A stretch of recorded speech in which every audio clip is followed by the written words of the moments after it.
o que ele prega nos seus cultos, né, vale como lição. Se é faça o que eu digo e faça o que eu faço, que tem que valer a pena, acho que hoje foi um tropeço desnecessário.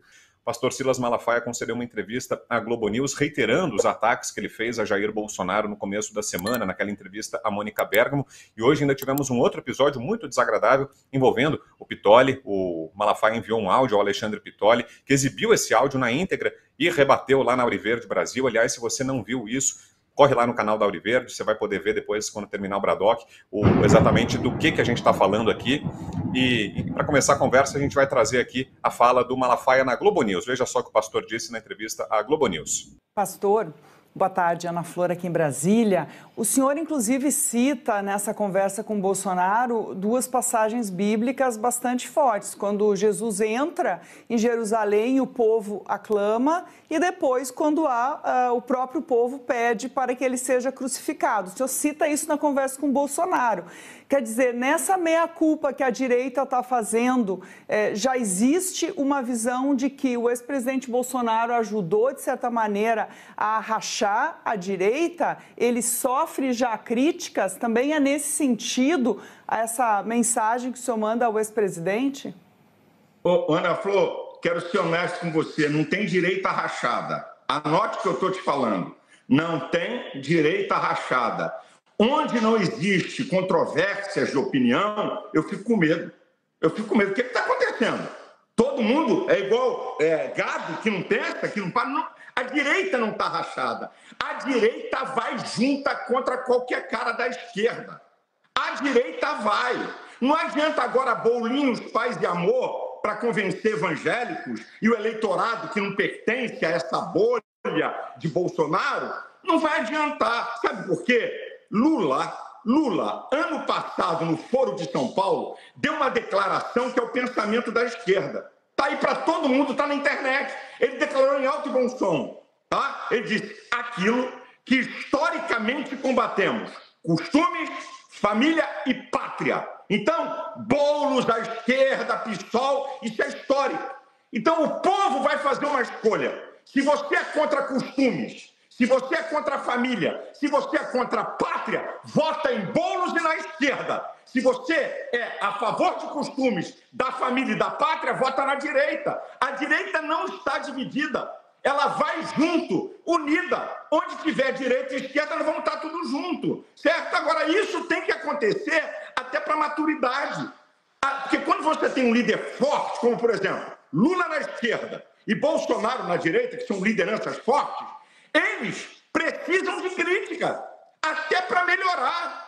Então, hoje, ficam esses camaradas aí querendo aparecer e tirar proveito e lacrar alguma coisa. Alguns são candidatos a deputado federal, aí largaram o aço em mim, largaram o aço porque eu fui contra Pablo Marçal, e agora largaram o aço por causa dessa minha palavra. Então, a direita, sei o que eu estou fazendo. Choque de realidade para a gente pensar e melhorar a nossa ação. Pastor, queria perguntar para o senhor rapidamente, na nossa última pergunta, sobre o governador Tarcísio de Freitas. O senhor faz elogios a ele.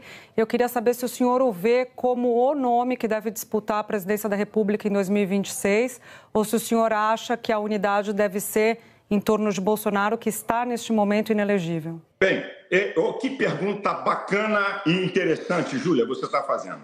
É o seguinte: eu não posso acreditar na possibilidade do Supremo Tribunal Federal manter a inegibilidade de Bolsonaro, e digo por quê. Lula foi condenado em todas as instâncias por unanimidade por crime.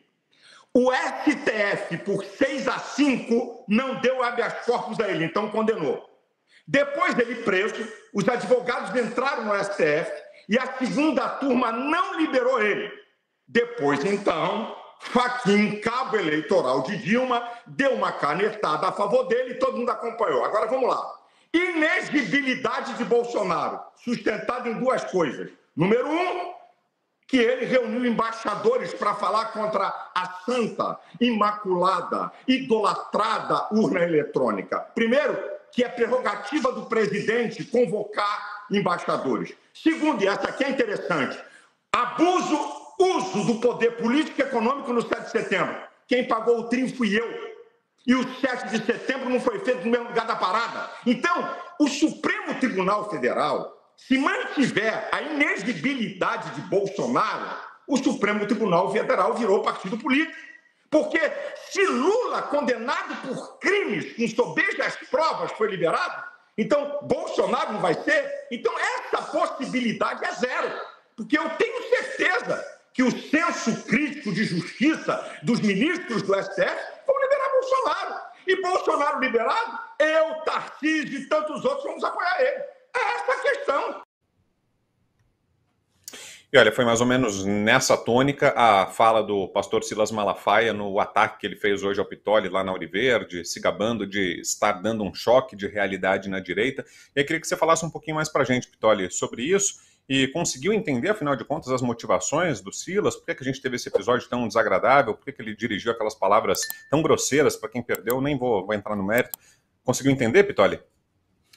Na verdade, Brown, o que aconteceu é que hoje, por volta de 8h40 da manhã, já na abertura do meu programa, do Jornal da Ouro Verde, eu fiz uma contextualização numa cronologia, em especial desta semana, né, que começa com Malafaia, com a Mônica Bergamo na Folha, fazendo todos aqueles disparos. E aí teve algumas publicações do pastor Silas Malafaia, por exemplo, aviso, e aí ele diz que ele se entendeu com o presidente Bolsonaro, um recado para os bolsominions, viúvas do Pablo Marçal. Aí teve na sequência aquela fala dele ainda tratando do Instituto Paraná, que o diretor falou com ele, aquela coisa toda. Aí o Instituto Paraná Pesquisa, na pessoa do diretor, diz que, olha, eu nunca conversei com o Malafaia, não teve nenhuma conversa nesse sentido. E teve a cereja do bolo, que foi essa entrevista à Globo News. Aí, Brown, o que eu tentei foi contextualizar, porque depois o Bolsonaro falou comigo ontem no Jornal da Ouro Verde, por mais de 1h30, e no meio dessa conversa ele diz, olha, eu não falei com o Malafaia depois do episódio da segunda-feira. Depois da entrevista à Mônica Bergamo, ele não falou comigo sequer pelo telefone. E Malafaia disse que se entendeu com o Bolsonaro. Aí Malafaia diz, enfim, essa construção não foi boa nessa semana do ponto de vista da construção da verdade. E eu fiz esse questionamento ao Malafaia. Eu falei assim, olha, desculpa, mas tem mentira. Então, onde tem mentira, tem um mentiroso. Enfim, eu coloquei a minha opinião, Brown, diante da informação. Foi dessa forma que eu tratei. Aí, por volta das 11h20 da manhã, eu recebi um áudio de 5 minutos e 51 segundos, e embaixo do áudio tinha um desafio para eu ouvir inteiro, se eu tinha coragem de ouvir até o final, né, que ele estava me desafiando, enfim. E como eu estava no ar ao vivo, eu tomei a decisão de colocar aquele áudio na íntegra, sem cortes, e ouvi junto com a minha audiência. Né? Tomei essa decisão.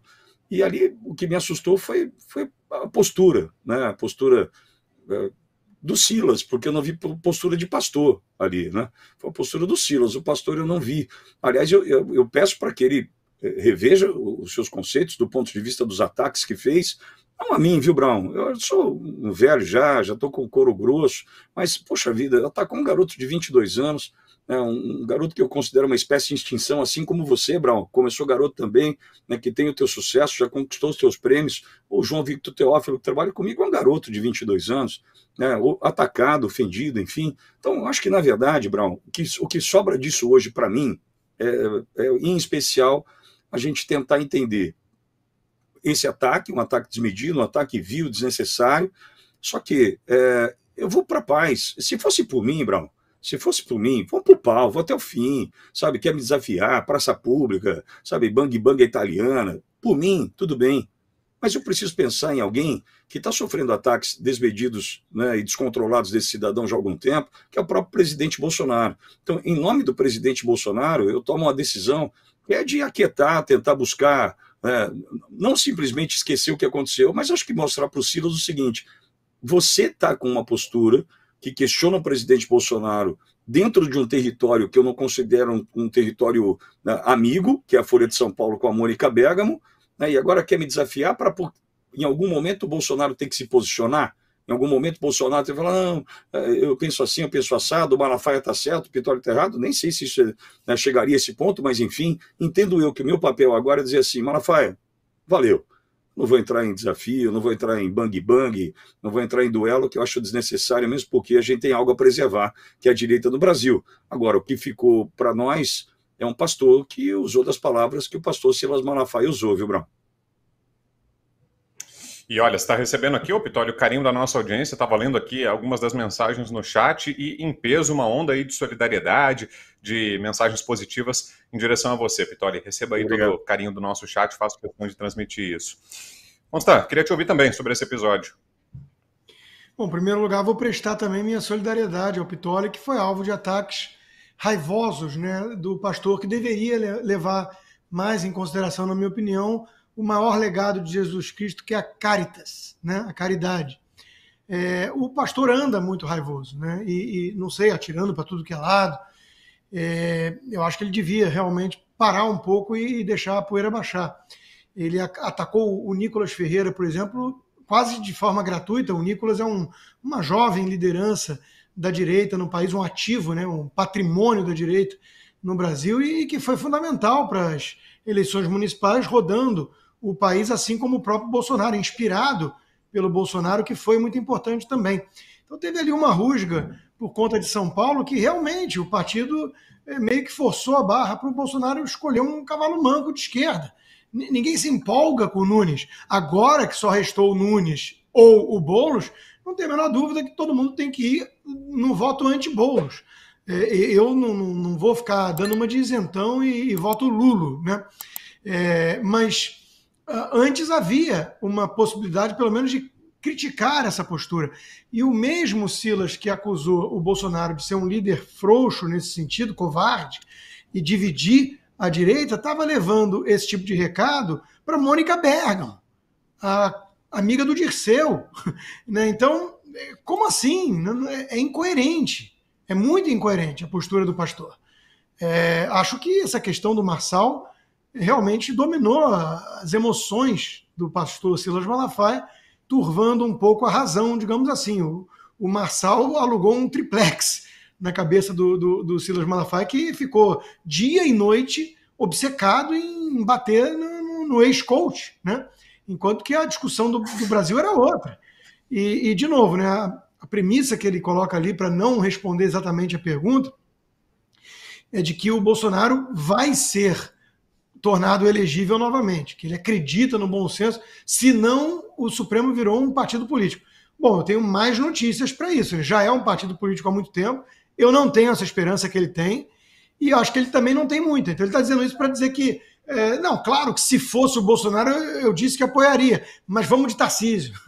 Né? Então, assim, está me parecendo, olhando de fora, que o Silas Malafaia, assim como o Kassab, eles estão lutando com muito empenho para criar, sim, uma divisão na direita e colocar meio que a fórceps o Tarcísio como a liderança da direita, enquanto todo mundo sabe que não é o Tarcísio, é o Bolsonaro. O Tarcísio até se mostra bem leal a Bolsonaro perante o público, né? Talvez não tanto nos valores, né? Na forma de peitar esse sistema, porque é alguém que elogia o STF, que diz que o STF é o guardião da Constituição, da democracia, vai até Lisboa, na Gilmar Palusa, para elogiar esse pessoal. Então isso não é muito condizente com quem entende que o grande problema do Brasil hoje é o abuso de poder do Supremo, e nós vamos ter uma pauta boa sobre isso hoje, que é a tentativa de reformar esse troço, e que está sendo recebida pelo sistema como golpismo, né? Como vendetta, como vingança, uma coisa horrorosa. Não pode mais falar que tem abuso de poder no Supremo, que isso é atacar a instituição. Meu Deus do céu, aí fecha o Congresso. Então, a coisa está acontecendo, está esquisita, e o Silas Malafaia parece estar jogando contra. É a impressão que dá, né? Então, bola fora do pastor. Eu falando isso posso atrair para mim a fúria dele, né? Mas não tenho medo disso, não tenho medo de ninguém, né? De quem quer que seja. Eu falo aquilo que eu penso, eu dou minha opinião, eu sou pago para isso, eu sou um analista independente, eu não tenho curral eleitoral, eu não tenho igreja, eu não tenho secto, eu não tenho nada. Eu tenho meus seguidores que gostam de ouvir minhas análises, porque consideram que são análises sinceras e independentes como são. E eu vou sempre fazer a minha análise, dou a quem doer. Às vezes vai incomodar algum, posso discordar de outro, paciência. Mas eu estou vendo a atitude do pastor Silas Malafaia como exagerada e nociva à direita nesse momento. Inclusive, Brown, não quero nem entrar nessa coisa meio pessoal, porque aí a gente sai do mérito do que foi dito de forma objetiva e entra numa especulação psicológica que não é legal. Mas assim, eu conheço de perto, tá? E não é uma experiência agradável, gente que tem bipolaridade está em fase de mania. O pastor está exagerado, está fio desencapado. Ele está fio desencapado. Está me remetendo à minha experiência que eu tive com gente assim. Então, meu recado, minha recomendação humilde seria, pastor, take it easy. Tira 3, 4 dias sem falar com a Globo, com a Folha de São Paulo, de repente com o Estadão, né? Take it easy. Respira fundo, não ataca o Nicolas. Pô, acabei de ler um livro do Nicolas, cuja introdução, o prefácio foi escrito por quem? Silas Malafaia, Cristão e a Política. Um belíssimo livro, um ótimo prefácio. Melhor, né? Bem melhor essa fase, bem melhor esse momento. Então, não estou entendendo e não estou gostando. Pessoal, antes de te passar, Serrão, deixa eu registrar mais uma vez aqui as muitas mensagens chegando, 21 mil telas agora nos acompanhando aqui, com muita solidariedade ao Pittoli, e faço questão de registrar também um abraço ao João Vitor Teófilo, que hoje, quando falou sobre isso, também resumiu de forma muito pertinente a questão. Falou, olha, isso é um depoimento a favor do meu trabalho e da Auriverde Brasil. E foi perfeito, muito elegante, maduro na resposta, então, um abração, João, parabéns. E tem muita mensagem chegando aqui também na TVD, viu, Pittoli? 3.875 mensagens até agora no WhatsApp da TVD News, que acompanha também a Auriverde e o Bradock, então também lá na televisão, no WhatsApp da TV, chegando muita mensagem de apoio a você. Serrão, queremos te ouvir. Vamos lá. Vou numa frase que eu já resumi em vários comentários que eu já fiz, eu gosto dessa frase. Bronca é ferramenta de otário. Essa frase, ela era comumente usada por Luiz Eduardo Magalhães, filho de Antônio Carlos Magalhães, quando ele via algum assessor dele arrumando confusão ou algum político ligado a ele arrumando confusão que era indevida para aquele momento político. Briga não leva a nada em muitas situações, sobretudo quando você está num momento crítico. Você brigar contra o inimigo errado é a maior estupidez, é uma falta de sensatez completa. E você escolher o lugar errado, o espaço errado e a pessoa errada para atacar também é uma péssima tática de batalha. E a gente aqui no Brasil hoje está vivendo o momento mais delicado da história do Brasil. Nós estamos passando pela mais grave crise institucional da nossa história, sem dúvida nenhuma, tá? Você pode comparar os momentos de ditadura que nós tivemos no Brasil, Getúlio Vargas, o pós-64 e o hoje. O hoje é assustador, porque o hoje é disfarçado, o hoje lembra muito mais uma ditadura do modelo nazista. Essa é a palavra exata, porque o que estamos vendo no Brasil de hoje é a perversão do direito, é a utilização de um discurso de suposta legalidade para reafirmar todas as ações que destroem o Estado de Direito, que sequestram a democracia e que desrespeitam flagrantemente a Constituição. Então, esse é o momento brasileiro de hoje. Esse momento exige da gente muita coragem, mas, sobretudo, muita sabedoria, muito sangue frio para lidar com ele. Não é hora de treta inútil. Daí vale a frase do Luiz Eduardo Magalhães: bronca é ferramenta de otário. Não é. A gente tem que direcionar as soluções para resolver o problema concreto da institucionalidade. A crise brasileira ela só vai se resolver pela política.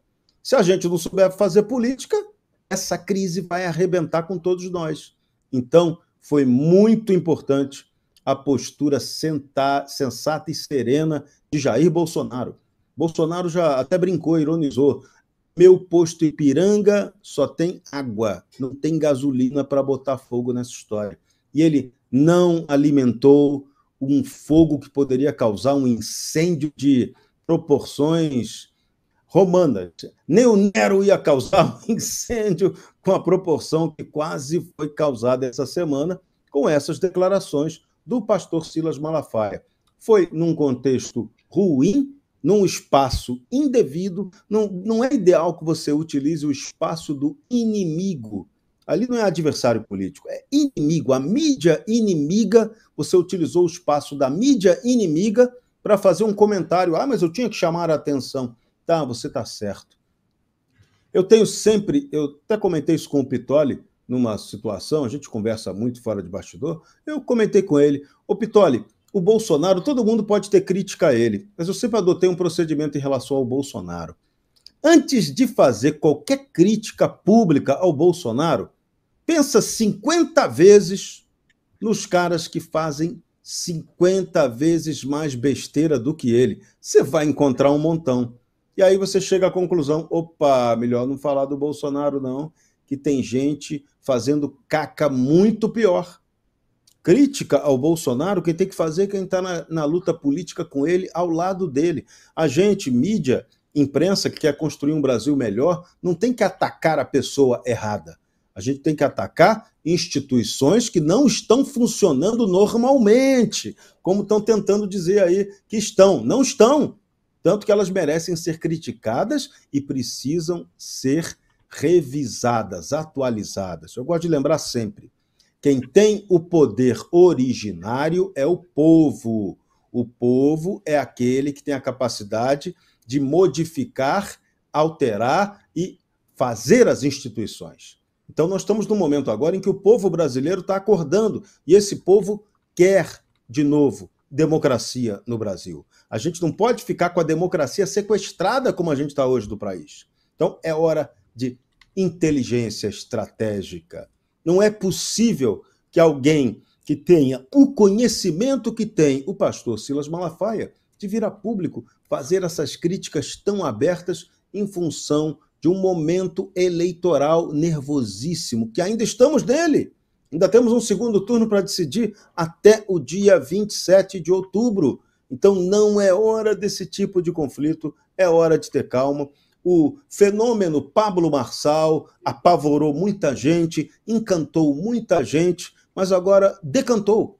E a política, a gente tem que ter essa capacidade de entender o tempo da decantação. Aproveite sempre o que é bom e o que é ruim, releve, passe por cima, faça um milagre. A gente tem que aprender a fazer milagre sempre. Milagre aqui, ó. Estou sem nenhuma gota de energia elétrica na minha casa. Caiu uma árvore aqui perto da minha casa. E nós estamos aqui, ó. Olha o milagre, ó. O computador tem energia, a luz tem energia, o telefone gera internet. Nós estamos aqui falando ao vivo para vocês. Então, a política brasileira hoje tem que ser feita com essa maleabilidade. Não há espaço para cintura dura, nem para gente que não seja capaz de fazer análise construtiva. Crítica é muito fácil de fazer. Análise construtiva e estratégica é o que nós precisamos cada vez mais para unir as pessoas de bem, quem se define como conservador, de direita, honesto, tem que se unir e não criar divisões. Ai, mas a minha divisão é muito importante, o que eu estou falando, a minha crítica. Às vezes, a sabedoria recomenda que você guarde a crítica para você. Machado de Assis, no Memórias Póstumas de Brás Cubas, tem uma frase ótima que tem que ser copiada por todo mundo.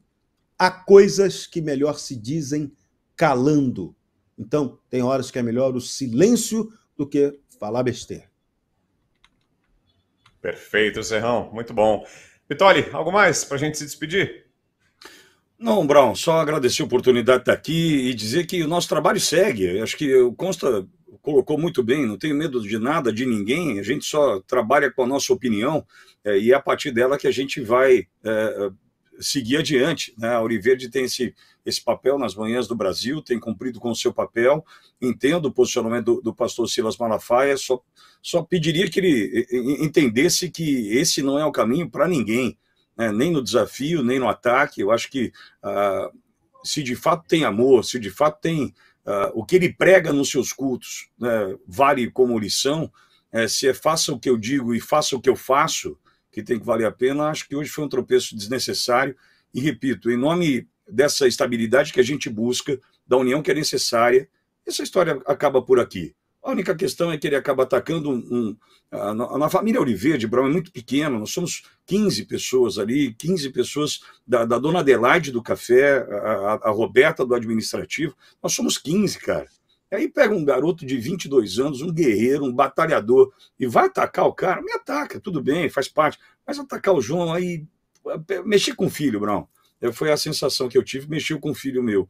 Então, por isso que talvez eu tenha me doído naquela hora e reagi espontaneamente, instintivamente, mas o que eu vejo agora é, Silas, boa sorte, amor no coração, Retome o pastor que hoje fugiu de você e bora viver o Brasil que a gente quer para nós.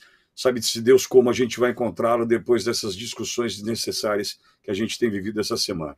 Valeu, Brown, obrigado pela oportunidade. Consta, obrigado. Serrão, muito obrigado.